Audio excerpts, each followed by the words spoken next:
Magandang araw mga kagabay, ngayon po'y November 2, 2025, araw po ng linggo. Ngayon po'y ginugunita ng ating banal na simbahan ang lahat ng mga yumaong Kristiyano, lahat ng mga nanalig sa ating Panginoong Hesukristo.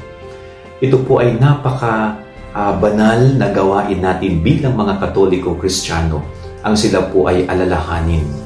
Bagamat sila po'y namayapa na, hindi kailanman mabubura sa ating isip at puso ang magagandang alaalang iniwan nila sa atin.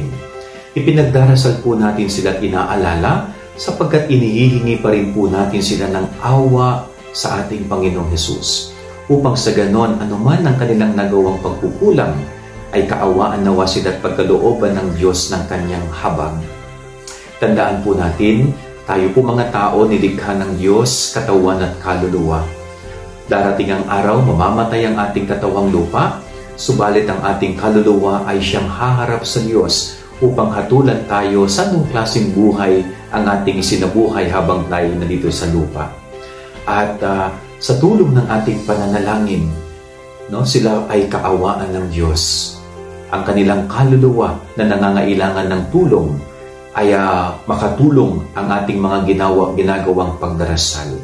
So kahit namatay na ang isang taong mahal natin sa buhay, hindi kailan po natin kailangang kalimutan. Dahil bagamat wala sila, tumatak ang kanilang kabutihan sa atin. Ipinagdarasal natin sila upang sila'y patuloy na kaawaan ng Diyos at pagkalooban ng kanyang kapayapaan.